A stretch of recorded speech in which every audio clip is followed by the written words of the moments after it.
بسم آبن ولدن منفس قدسن حدا أملاخ أمين فقران أحواتين أحاتين لومون مقتصلتا نيت معلتا ونقبر زلنا نباب مسجم هايمانوت كاب قصري شوعت مئتن كلتن كساب شوعت مئتن عسرتن كنا نببينا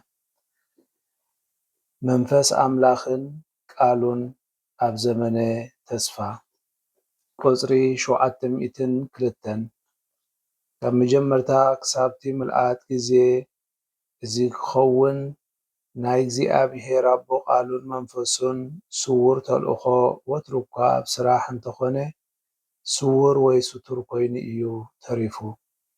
መንፈስ ኣምላኽ ነቲ መሲሓዊ ዘመን እዩ ዘሰናዱ።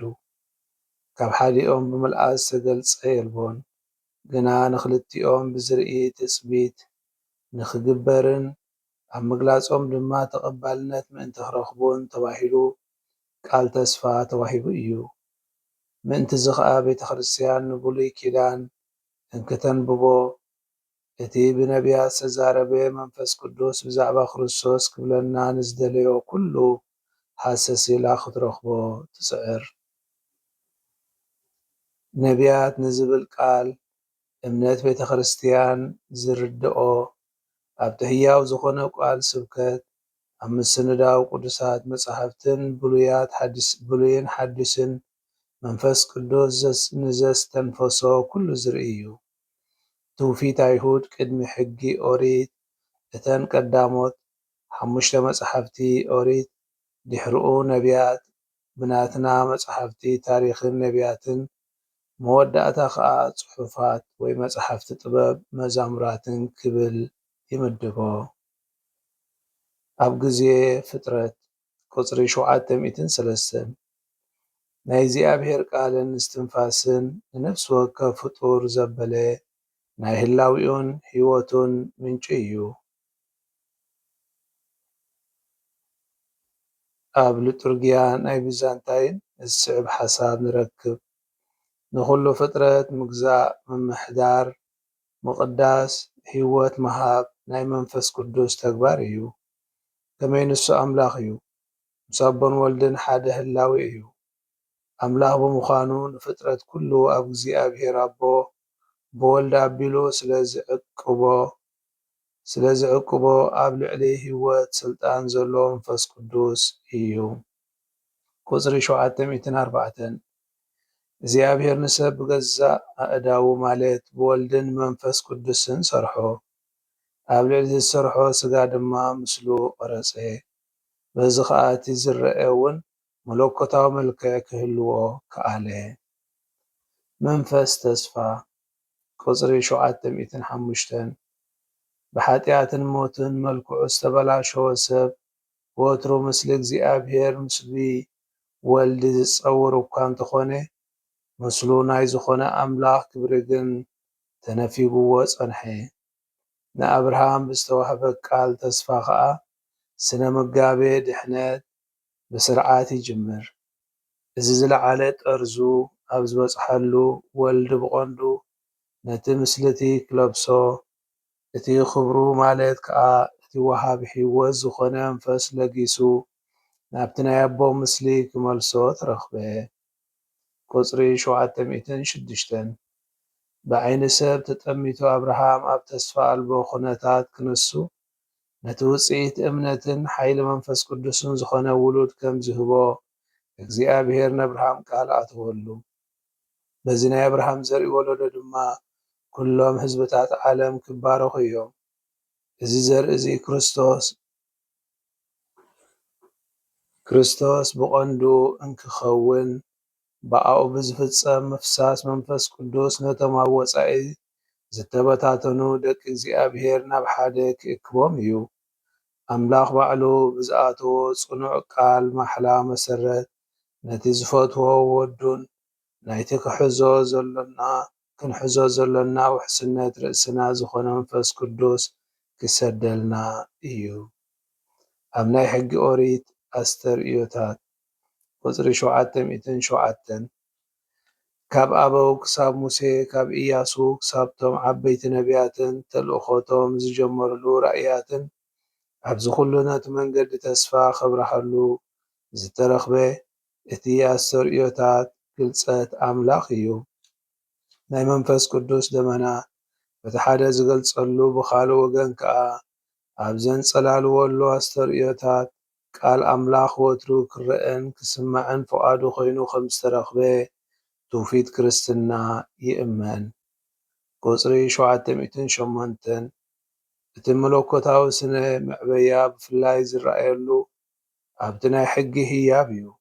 ኣምላኽ ነቲ ሕጊ ዝሃበ ከም መጠን መምህር ንህዝቡ ናብ ክርስቶስ ገጹ ምእንቲ ክመርሖ ኢሉ እዩ። እንተኾነ ሕጊ መለኮታዊ ምስሉ ዝተነፍጎ ሰብ ከድሕኖ ዘይምኽኣሉ ምስቲ ዘስዕቦ ናይ ሓጢኣት ስምዒት ተሓጋጊዙ ናይ መንፈስ ቅዱስ ሓረታን ባህግን የለዓዕል። ኣብ መጽሓፍ መዝሙራት ዘሎ ብኽያትን እህታን ናይዚ ምስክር እዩ። ብዘመነ ነገሥታትን ዘመነ ምርኮን ቁጽሪ 709 ናይ ተስፋ ኣምላኽን ኪዳኑን ምልክት ወይ መግለጺ ዝኾነ ሕጊ ካብ እምነት ኣብርሃም ዝተወልደ ሕጊ ልብታቱን ኩሉ ስርዓታቱን ክመርሕን ክገዝእን ይግብኦ ነበረ። ንቓለይ ኣጸቢቕኩም እንተተኣዘዝኩም ኪዳነይ እውን እንተሓለኹም መንግሥቲ ካህናትን ቅዱስ ህዝብን ክትኮኑ ኢኹም። እንተኾነ ግን ድሕሪ ዳዊት እስራኤል ከም ካልኦት ህዝብታት መንግሥቲ ምዃን ኣብ ዝብል ፈተና ወደቐ። እቲ ንዳዊት ቃል ዝተኣትወሉ መንግሥቲ ግን ናይ መንፈስ ቅዱስ ስራሕ ኮይኑ ናይቶም መንፈስ ተኻታት ዝኾኑ ክኸውን ነበሮ። ቁጽሪ 710 ንሕጊ ምጥሓስን ምርሳዕን ነቲ ኺዳን ምጥላምን መወዳእትኡ ሞት እዩ። ናይቲ ኩሉ ተስፋታት ምብናን መሲሉ ዝተራእየ ምርኮ ባቢሎን ከም ሓቁ እንተደኣ ኮይኑ ግን ናይቲ መድሓኒ ዝኾነ ኣምላኽ ምስጢራዊ ተኣማንነቱ ዝገልጽን ብመንፈስ ዝፍጸም ኣቐዲሙ ዝተተስፈወ መንፈሳዊ ምሕዳስ ከም ዝጀመረ ዘረጋግጽን ነበረ። ህዝቢ እግዚኣብሔር ከዓ ከምዚ ብዝበለ ናይ ምንጻሕ ጉዕዞ ክሓልፍ ነበሮ። ብመደብ ኣምላኽ ድማ እዚ ምርኮ ባቢሎን ድሮ ኣብ ትሕቲ ጽላል መስቀል ዝተነብረ እዩ። ናይቶም ድኻታት መሳኺን ቱራፍ ኮይኑ ካብ ምርኮ ዝምለስ ወገን ከዓ ኣዝዩ ግልጽን ንጹርን ዝኾነ ናይ ቤተ ክርስቲያን ኣምሳል እዩ። ፍቁራን ኣሕዋተይን ኣሓተይን እዚ ሎሚ ዘንበብናዮ ክፍሊ መዝገበ ሃይማኖት ብዛዕባ ህላዌ መንፈስ ቅዱስን እቲ ቃልን ካብ መጀመርያ ምንባሮም ዝርኢ እዩ። መንፈስ ቅዱስን ቃል ኣምላኽን ኣብ ብሉይ ኪዳን እቲ መንፈስ ቅዱስ ቃል ኣምላኽን ወይ ወልድ ብሓባር ይዓዩ ከም ዝነበሩ ብዙሕ ምልክታት ኣሎና እዩ። መንፈስ ቅዱስ እምበኣር ነቲ ብሉይ ኪዳን ከም ጽሓፍ ብምግባር ንሰባት ንምጽኣት መሲሕ ዘዝዳሉ ወይ ድማ ዘሰናዱ መንፈስ ኣምላኽ እዩ። እቲ ኣብ መጀመርያ ፍጥረት ዝነበረ መንፈስ ቅዱስ ወሃቢ ህይወት እዩ እናበለ ይገልጾ።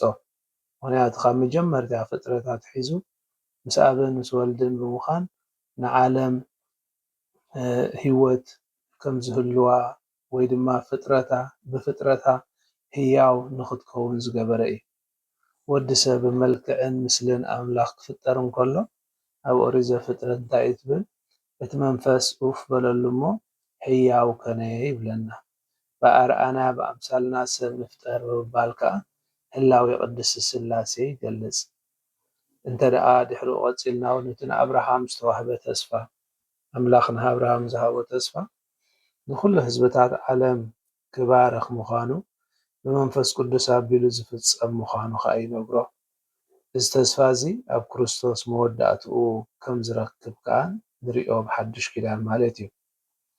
ሕጊ ሙሴን መገዲ ምድላውን እቲ ንሙሴ ዝተዋህበ ሕጊ ሰባት ሓጢኣቶም ክፈልጡን ናይ ኣምላኽ ሓገዝ ከም ዘድልዮም ክርድኡን ዝተዋህበ ምዃኑ ድማ ዝገልጸልና እዩ።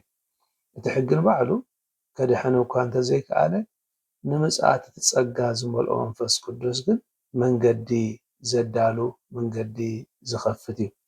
ምክንያቱ መንፈስ ቅዱስ ኣብ ነቢያት ሓዲሩ ብኦም ዝሰርሐ እዩ። መንፈስ ቅዱስ ብነቢያት ኣቢሉ ከም ዝተዛረበ ነቢያት ብዛዕባ ምጽኣት መሲሕን ብዛዕባ እቲ ኣምላኽ ኣብ ልቢ ሰባት ሓድሽ ሕጊ ዝፀሓፈሉ ግዜን ናይ ሓድሽ ኪዳን ማለት እዩ ብዛዕባኡ ከም ዝተነበዩ ብመንፈስ ኣምላኽ ተመሊኦም ነቲ ትንቢት እዚ ከም ዝተነበዩ ይነግረና። እቲ ብነቢያት ዝተነገረ ተስፋ ከዓ መንፈስ ቅዱስ ኣብ ልዕሊ ኩሉ ስጋ ከም ዝፈስስን ከም ዝሓድርን ዘበስር እዩ ዝነበረ። ስለዚ እቲ ናይ ትንቢት ዝተነግረሉ ኣብ ሓድሽ ኪዳን ህያው ኮይኑ ኣብ መንጎና ዝተረኽበ ካብ ቅድሙ ዝነበረ መንፈስ ኣምላኽ እዩ እምበር ነዚ ሎሚ ዝረኣናይ ሓሳብ ብምጥቕላል እንታይ እዩ መንፈስ ቅዱስ ካብ ፍጥረት ዓለም ጀሚሩ ክሳብ ምጽኣት ክርስቶስ ንደቂ ሰባት ብተስፋ ብሕግን ብትንቢትን እናመርሐ ንምስጢረ ስጋዊ ምድላው መምጻእ ናይ ኢየሱስ ዘዳሉ እዩ። ከም ዝዳሎ ዝገብር እምበኣር መንፈስ ቅዱስ እዩ። እግዚኣብሔር ይባርኽኩም። ስብሓት ንኣብን ንወልድን መንፈስ ቅዱስን ይኹን ጥንቲ ከም ዝነበረ ጅኻን ወትሩ ዘለዓለም ዓለም ኣሜን። ስም ኣብ ወወልድ መንፈስ ቅዱስ ሓደ ኣምላኽ ኣሜን።